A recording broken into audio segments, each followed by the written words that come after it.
Hello there, I'm Felicity Barr, standing in for Richard Gisbert, and you're watching a special edition of The Listening Post. Egypt has witnessed its largest public protest since the dawn of the Arab Spring.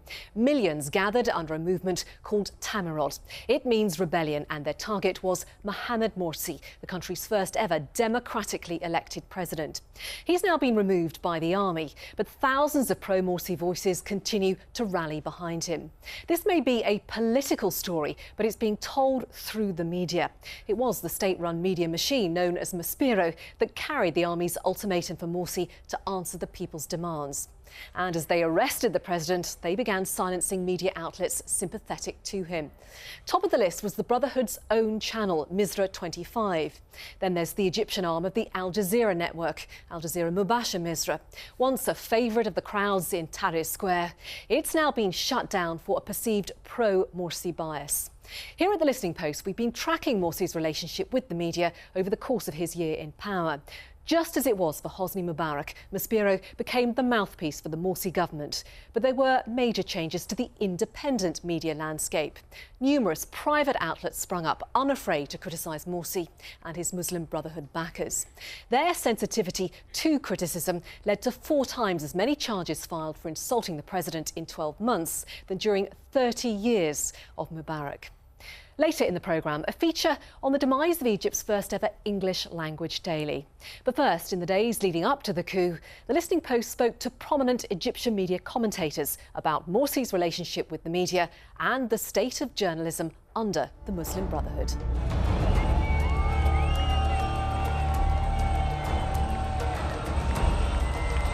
The war for Egypt is taking place in the media just as powerfully and violently as it is taking place on the streets.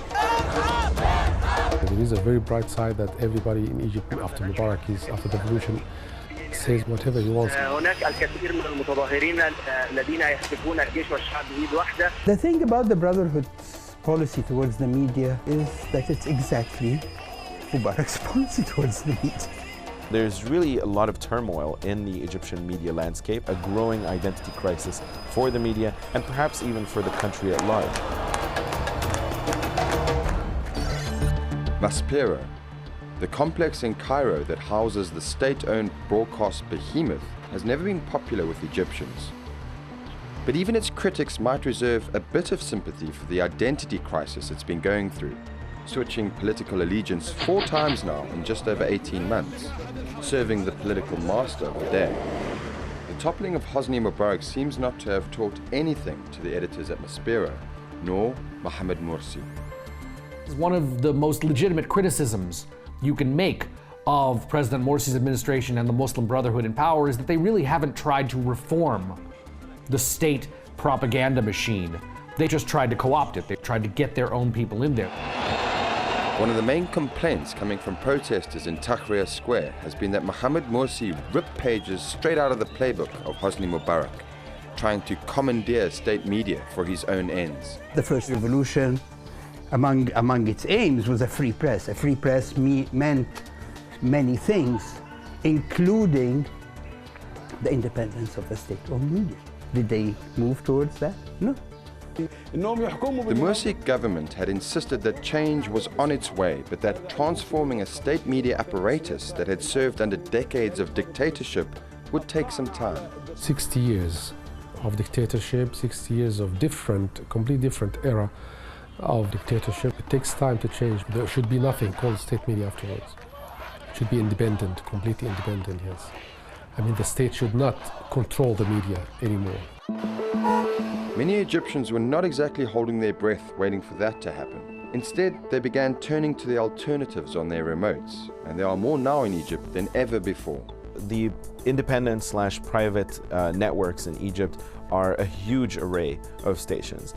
16 new channels were licensed after the fall of the Mubarak tyranny. And so since then, what we've had is an extremely complicated, very diverse array. It's extremely difficult to generalize to them. There are those that appeal to the Islamists, and those are ones that have come out in full-fledged support of Mohamed Morsi. But the great majority are those that one might describe as somewhat liberal or non-Islamists. And they tend to be extremely critical of both Mohamed Morsi and the Muslim Brotherhood. With all the new voices fighting to be heard in the Egyptian media space, there was a lot of anti-Morsi ranting on news and current affairs programs. Despite that, the highest profile legal case, a charge of insulting the president, did not involve a journalist or a serious commentator. The charge was filed against a comedian, Bassem Youssef. But come on!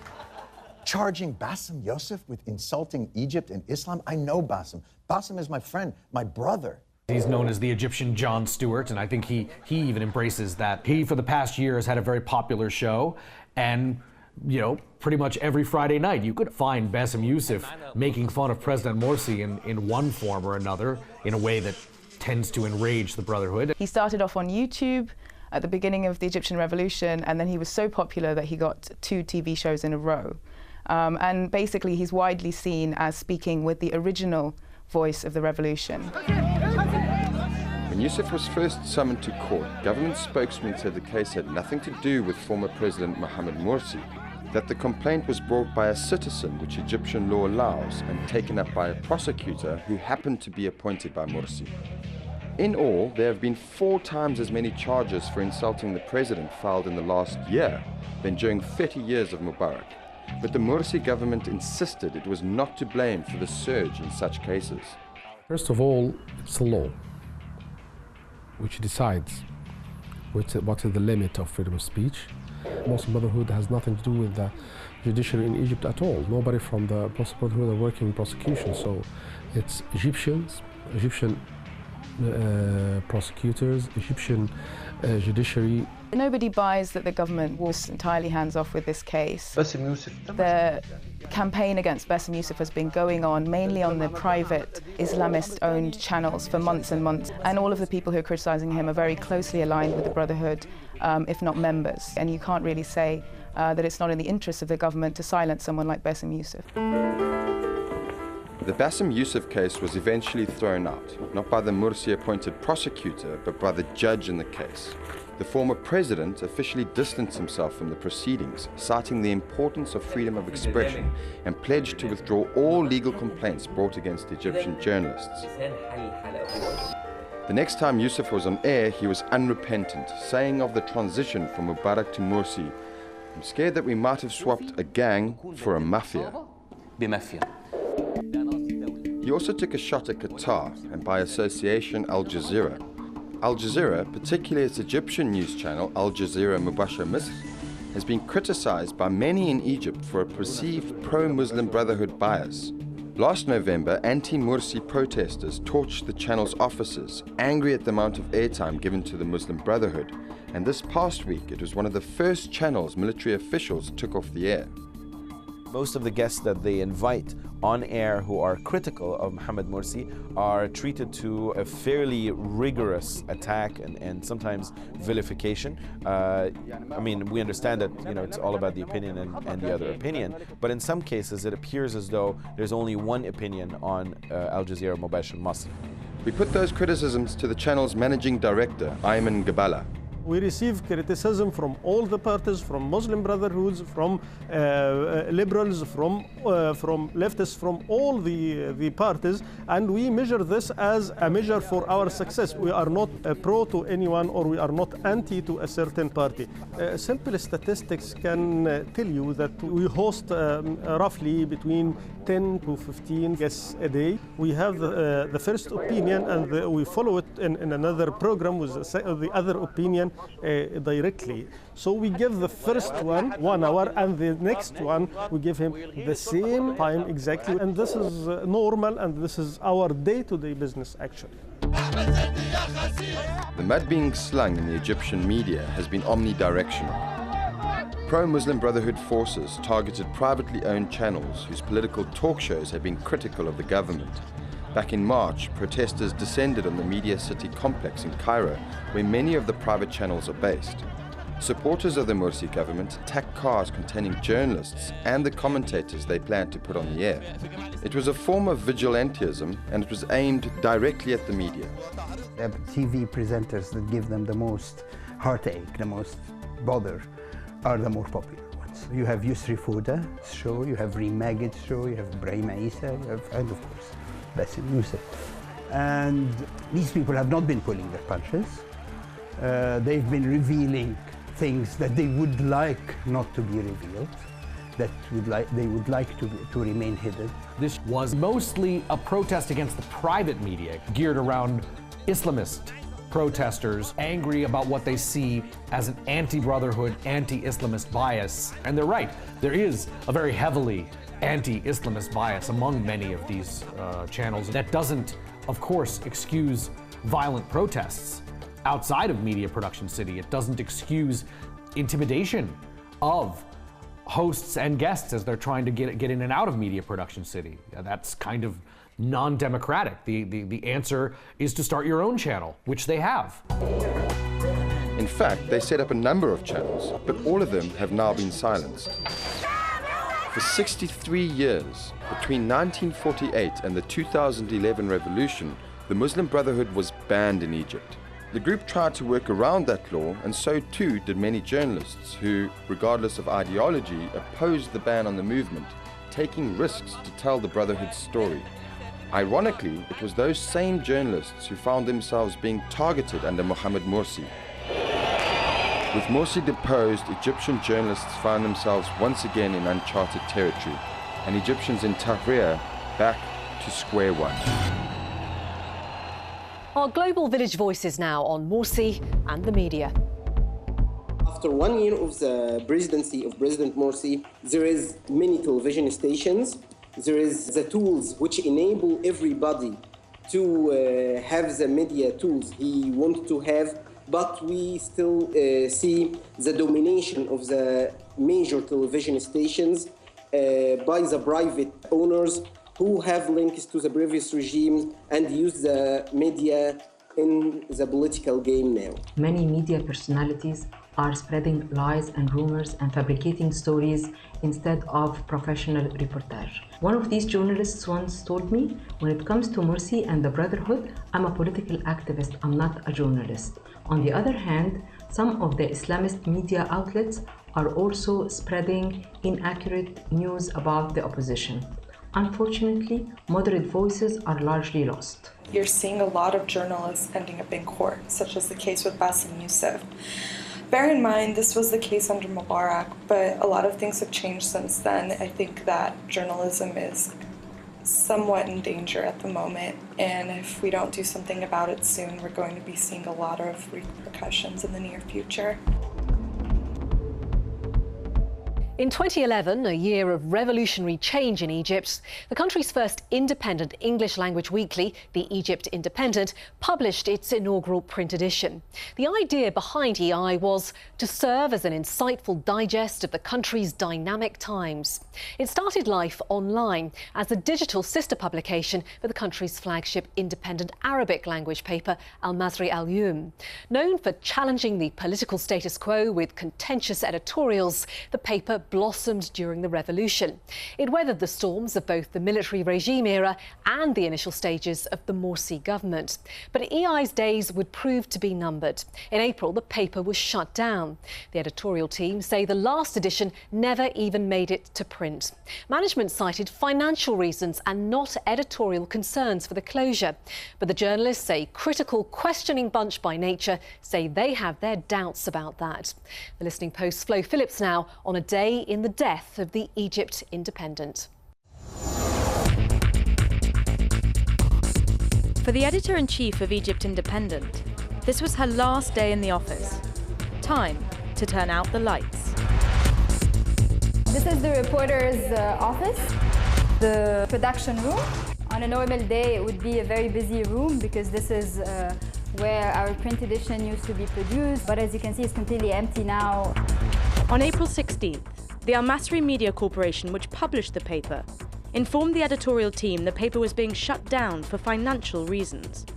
2 weeks later, Lina Atalla called together the Egypt Independent staff for a final meeting. Almost all of them said they had suspicions that the motive went beyond economics.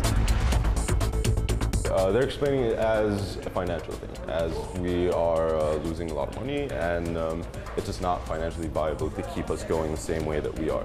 However, I think far better options than just shutting us down. In my opinion, it's not what it's about.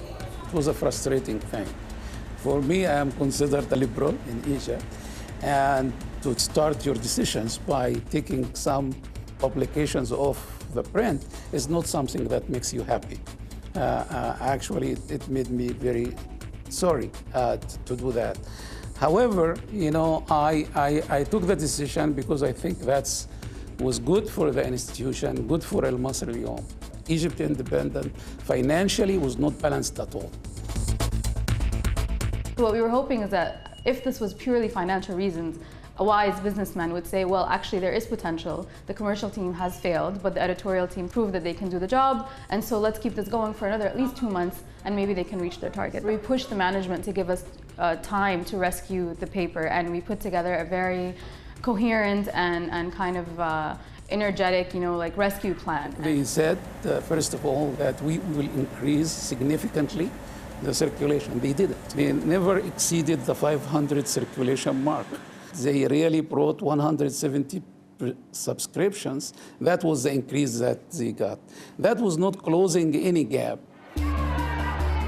For the past 2 years, much of the Egyptian media have walked a fine line, navigating the post-Mubarak interim military regime era and then adjusting to new media rules laid down by President Morsi's Muslim Brotherhood government. Throughout, Egypt Independent says it has refused to temper its coverage. Don't laugh is a pun on Morsi's attempt to silence the media and to also silence humor, which we've all witnessed as a very strong and staunch political weapon in today's political landscape. No, not only that. Lina Atalla says she was determined Egypt Independent should push boundaries wherever possible. She said she took pride in the paper's long editorial pieces on controversial topics like the Muslim Brotherhood, women's rights and the security situation, expecting her reporters to not just relay the facts, but to contextualize and often take a position. What we mean by how to tell the story is how to put it in a larger context of this revolution and how to put it in the larger context of how the demands of this revolution remain unmet. If people are clashing with the police, we need to understand that there is a main institutional failure with regards to the reform of the security sector, for example, which is often forgotten in the reporting about these clashes. We need to always return it to the context that it belongs to, rather than just describing the rowdiness of the events as they unfold. Egypt Independent traditionally had a little bit more freedom or ability to say things. Because it operates on the edges, it pushes the boundaries of what is acceptable to be said, or what becomes the norm, or what becomes unsayable and what becomes sayable.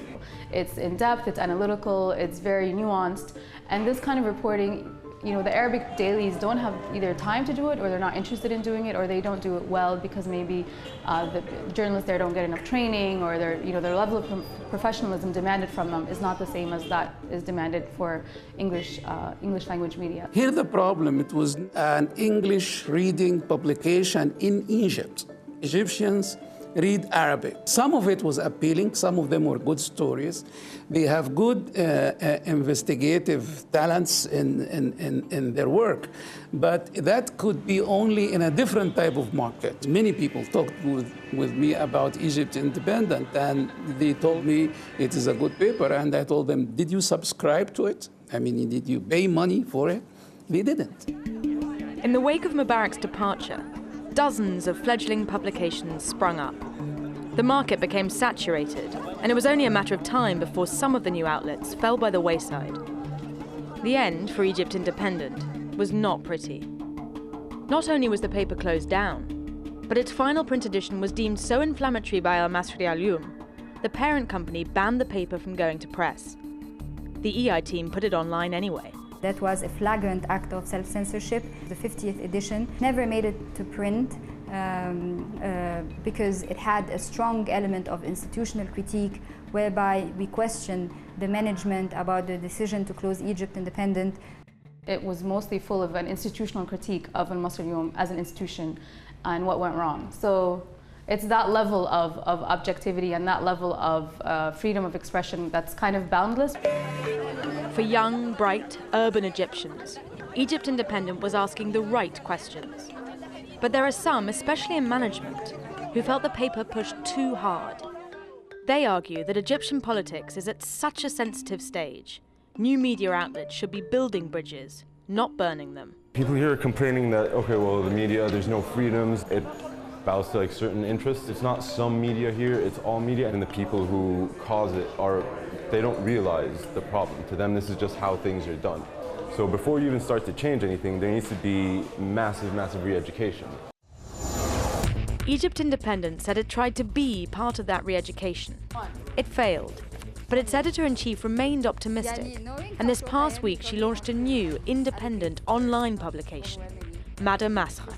The media landscape in Egypt right now is incarcerated in a binary whereby the predominant voices are those of state-run media as opposed to privately owned media, and neither of these are truly autonomous and independent media, and this is what we truly need. In the near future, we will do it digitally, which will make the cost bearable. I will say within the 3 years coming, we have plans, then probably we can come again into a printing Egypt Independent. I would tell people not to give up, and I would tell them that there are always possibilities. They just need to be explored. Failure should always be perceived as a point of departure and not an end. So I would entice everyone to be hopeful.